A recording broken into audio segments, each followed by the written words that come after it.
Joey, guys. Hey, guys. Coach, just talk about the excitement of hopefully actually getting the chance to compete in the conference tournament this year after having that opportunity taken away a year ago.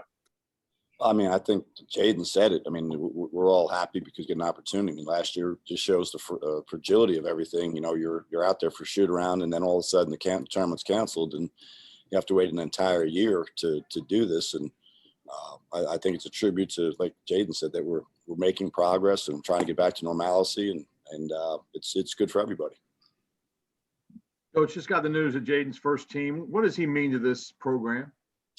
Well, it means a lot to this program. Obviously, he's been a cornerstone since we got here. I mean, I told the story about the first day I met with him, and he met me with the Pirate on. He wanted to be a Pirate, and it's exciting for him. It's exciting for our program, and now we have to put some other pieces around them.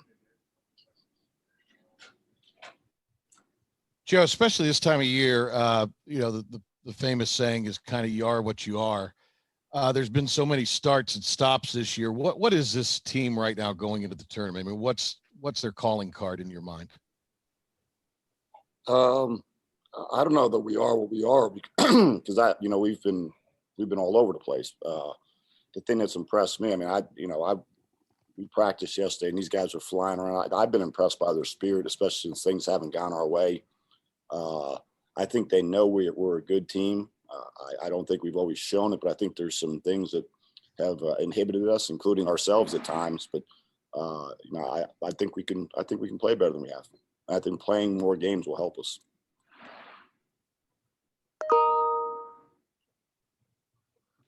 Coach Jaden, despite the numbers last year, he was a second team selection. Do you feel like that drove him at all going into his junior year? And is it good to see him get the first team recognition? Well, it's great to see him get the recognition, and I do think it drives him. I think he wants to be a really good player. I think he's still getting better. I think the good thing is I think he'll be even better next year.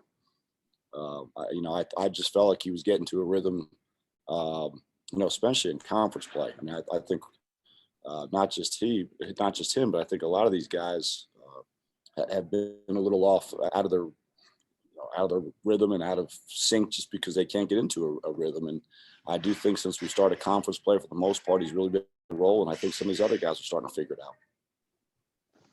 Coach, are you going to get any players back that you were missing at the end of the regular season? Maybe Baruti. We'll see how that goes the next couple of days. Maybe Batumba will be able to give us a few minutes.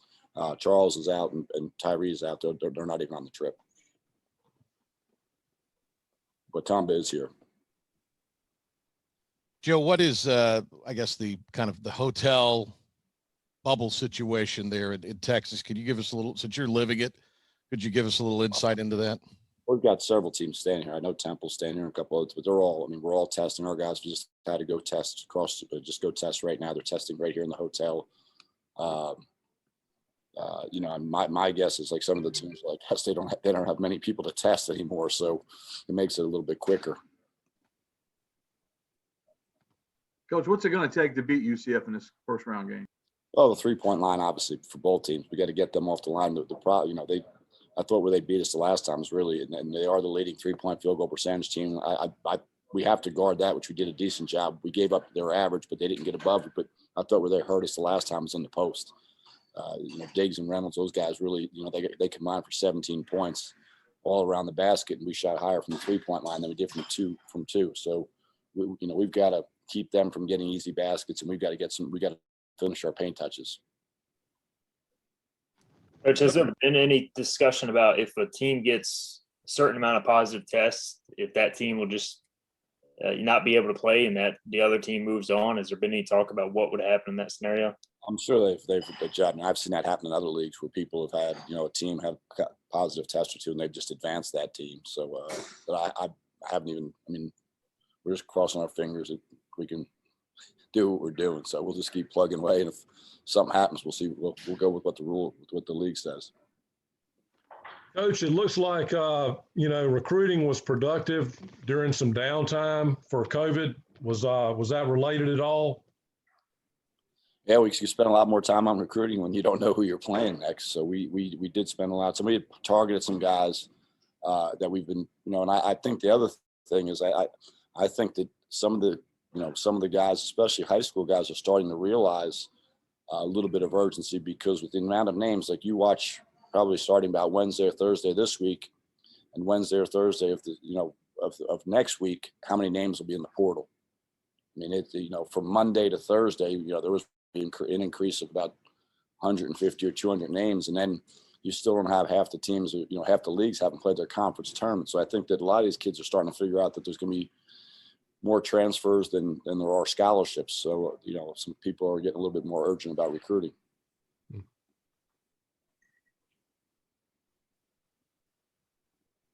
Anything else for Coach, guys? Coach, can you just talk a little bit about the schedule within the team leading up to game time tomorrow? Yeah, we'll shoot. We'll shoot tomorrow morning like we usually do. We can't shoot in Dickey's Arena; they're not allowing us. But we've got a place where we're going to go shoot. We're practicing at the same place today, so we'll be on our normal game routine. We'll get up, breakfast, shoot around. We'll do our film. We'll do our walkthrough pregame, and then we'll line up and play UCF at 6 o'clock Central Time tomorrow night.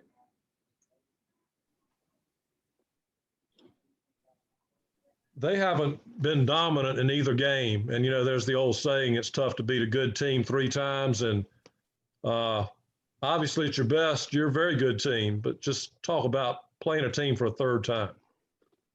Well, I think one thing that last week was familiarity. I mean, I think little things. I thought the pace late in the game against them, they threw up a little soft press and we didn't attack it like we needed to late game situation. And but I thought that for the most part, we were pretty good man-to-man. We didn't play well against their zone. The zone we had a little problem with, like we did against Cincinnati. And a lot of that's negated by making some shots. But I thought that the big thing was us attacking the zone. And then the other thing, like I talked about, was those guys punishing us inside. Diggs and Reynolds really hurt us. So we've got to adjust those deals. Coach, the last time out against UCF, Tristan Newton shot the ball much better, 4 out of 6 from 3. You talk about attacking the zone and just shooting the ball well from the perimeter. Talk about Tristan. He seemed like he shot it without maybe quite as much hesitation against the Knights last time. Well, I think Tristan the last couple of games has shown what he is. I mean, I think coming out of Christmas, obviously he was in protocol. He was in a weird deal because he was in protocol, and then he came back and tweaked his knee a little bit and was hurt and put on some weight, and then we got shut down for a while. So Tristan at one point was shut down about 22 or 23 days out of 24. That obviously didn't help his rhythm. And I think, the last couple of weeks he's getting back in shape. He's been able to practice. He's been able to lose some of the weight. He's been much more aggressive the last 2 games and really played like what we thought he's capable of. And hopefully he'll take that into, the tournament and then on into next season. But I think he's rounding back into what we were probably expecting, and through no fault of his own. I mean, that was a lot of days to be sitting out. But sort of the same thing, as Jaden. I mean, you guys have talked about it. I'm sure you've gone over things, film study, just ways to try to avoid, just a 2 or 3 minute lull that proves to be costly. As you go into the tournament, and it's a little different practice situation, but what are those things that you guys, maybe are doing or maybe trying to avoid that sort of thing? Well, I think the film and everything is great. It's the reps that we're missing. I mean, you can watch film from now to, it's really the reps that you don't get. And, throwing, I mean, simple things the other day against Cincinnati in the second half against the zone. How many passes did we have deflected against their zone? Those are simple timing deals. I mean, so, for example, we usually do what we call box gapping. We probably do that 3 or 4 days a week. Well, since we've been back, haven't done box gapping but once because of the time constraints. So those are simple, elementary, fundamental things that, you get frustrated as a coach, but I'm also saying, we haven't been able to do that. You got an hour. So 6 minutes of box gapping means you don't do 6 minutes of transition defense. So, I mean, those are things that you're picking and choosing. And from a party deal, those are things you like to do every day and you can't. So I do think that's affected their timing. I did think we were a little bit more hesitant against the zone, but that's not the kids' fault. I mean, we've got to do a better job coaching and try to figure out, within that time, what we can get to help them. And the other part is, I thought conditioning the other day against Cincinnati was more evident against Cincinnati than it was against UCF, and conditioning also hurts your shooting. I thought we were short on a bunch of shots, and the pace of the game was a lot quicker against Cincinnati than it was against UCF, and I thought that affected us. Take one more question, guys.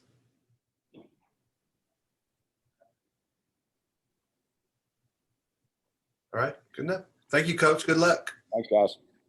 Thanks, Coach. Good luck. Thank you, guys. Hi, this is ESPN's Dave Lamont, and you're listening to the Sports Objective Podcast, the unofficial podcast of the Pirates.